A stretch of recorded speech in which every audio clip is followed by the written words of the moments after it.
Hello everyone, welcome back to my channel. And आज की story का सोर्स मेरे चाचू हैं।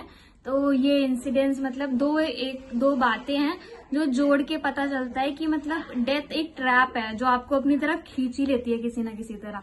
तो ये इंसिडेंट्स मेरे चाचू के साथ हुआ है। तो ये दोनों कहानियां उनकी हैं। तो जो पहली कहानी है, पहली बात इस तरह से शुरू होती है कि एक दिन एक चील के मुंह से एक चिड़िया गिरती है जो बिजली के तार पे अटक के एकदम से उसको बहुत करंट लगता है। मतलब वो एकदम मरी हुई हालत में हो जाती है वो चिड़िया, और चाचू को मिल जाती है रास्ते पे। चाचू उसको अंदर लाते हैं, उसको पानी पिलाते हैं, खिलाते हैं और मंत्रों का जाप करते हैं जो मतलब जर्नली। और वो एकदम मतलब बहुत ही वर्स्ट हालत थी उस चिड़िया की, हम सबने देखी थी, पर किसी तरह वो चिड़िया सरवाइव कर जाती है। और वो एकदम मतलब 1-2 दिन में चलने उड़ने अच्छे से उड़ने भी लगती है, उसके पंख भी टूट गए होते हैं, पर वो सरवाइव कर लेती है। हम लोग को लगा नहीं था कि वो बच पाएगी, हम लोगों ने एक टाइम पे कह दिया था कि हाँ ये नहीं बचेगी, पर चाचू कंटिन्यूअसली उसको देख रहे थे और कर रहे थे, और मतलब वो चिड़िया सरवाइव कर गई किसी तरह। तो जैसे कि इससे ये पता चलता है कि उसकी लाइफ थी तो वो बच गई। नदिया पवन के झोंके, इन सरहद ना कोई रोके। पंछी नदिया पवन के झोंके, इन सरहद ना कोई रोके। इस पक्षी की जान बचाई गई आज, और ये कोयल नाम का पक्षी है जो बिजली के तार से टकराकर आज प्रातःकालीन मेरी गली में। मैंने इस पक्षी के लिए महामृत्युंजय का जाप भी किया कुछ समय। तत्पश्चात भगवान शिव ने इसके प्राणों की रक्षा की। मैं भगवान शिव का सदा आभारी रहूंगा कि उन्होंने इस बेजुबान पक्षी के प्राणों की रक्षा करके। सेकेंडली चाचू के साथ एक इंसिडेंस हुआ उनके घर में जो उन्होंने शेयर किया कि चूहे हो गए थे बहुत सारे। तो जनरली लोग आइडिया देते हैं कि चूहे की दवाई ला दो, चूहे मारने की दवाई ला दो, चूहे मर जाएंगे। तो उन्होंने क्या किया, उन्होंने मतलब उनका मन नहीं माना कि किसी की हत्या क्यों करो और मतलब क्यों मारना है किसी को किसी भी तरह से। तो उन्होंने फिर वो कुछ भी नहीं रखा कि मतलब चूहे मारने की कोई दवाई नहीं रखी, कुछ भी नहीं रखा। फिर क्या हुआ, एक दिन एक बैग में वो चूहिया बैठ गई जाके।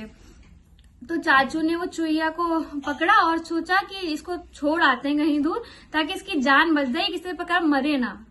तो उन्होंने उसकी जान बचाने के लिए उसको ना ट्रैप में रखा, ना उसको चूहे मारने की दवा खिलाई। फिर भी उसको जान बचाने के लिए वो जाने लगे, लेके जाने लगे बाहर। उन्होंने उसको छोड़ दिया, और जैसे ही चाचू ने छोड़ा वो झाड़ी में फंसा और एक चील आई, उसको उठा के ले गई, उसको खा गई। तो इससे मतलब वो चूहिया, उसकी जिंदगी इतनी थी और वो मर गई। तो ये डेथ ट्रैप जो है ना, एक तरह से इससे स्टोरी से हमें पता चलता है कि जो डेथ होती है ना, आपको अपनी तरफ खींच लेती है किसी ना किसी तरह। आपको जिस तरह जिस जगह जहां भी मरना होगा ना, वो आपको वैसे वैसे करके पहुंचा देगी। सोचिए वो चूहिया को चाचू ने मतलब ना जहर रखा, तब भी उससे बचाया, फिर उससे ट्रैप से बचाया, फिर सोचा कि चलो इसको कुछ नहीं करते, इसको छोड़ आते हैं कहीं दूर। फिर भी वो चूहिया बच नहीं पाई, उसको तुरंत जैसे ही छोड़ा वैसे ही चील उठा के ले गई और वो मर गई। मतलब तो इससे ये पता चलता है कि जो डेथ होती है ना, जिसकी जीवन लिखा होगा ना, उसकी मतलब हालत कितनी भी खराब हो जाए, वो जीवन उसका बच ही जाता है हर तरह से। पर जिसका जाना लिखा होगा ना, तो वो डेथ जो एक ट्रैप बनाती है आपके लिए। फिर आप एकदम से भागना शुरू करते हो उसके पीछे की मतलब जब इंसान की मौत आने वाली होती है ना, तो वो फिर भागने की कोशिश करता है कि कैसे किस तरह भाग जाए, कैसे बच जाए, क्या कर ले। तो ये चीज होती है। पर वो जो ट्रैप है ना, वो आप उसमें फंसते जाते हो, और जहां जैसे ही आपकी मृत्यु लिखी होगी वहां पे जाके उसी जगह पे उसी तरह होगी, और कोई भी दुनिया का इंसान आपको बचा नहीं सकता उस मृत्यु से। तो इस चीज से ये पता चलता है कि एक डेथ ना बहुत बड़ा ट्रैप है, जो कि मतलब ड्यू है, वो होना ही है। हम उसमें सरवाइव नहीं कर सकते, हम उसमें बच नहीं सकते किसी भी तरह। पर वो होता है ना, एक बार के लिए इंसान अपने मन को मनाने की कोशिश करता है कि शायद हम ये कर लेते तो वो ऐसा नहीं होता, शायद हम वो कर लेते तो वैसा नहीं होता, किसी तरह तो बच जाते। पर ऐसा नहीं है। आप किसी भी तरह जिस इंसान की जीवन बचा ही नहीं है ना, तो आप उसे किसी तरह भी सेव नहीं कर सकते।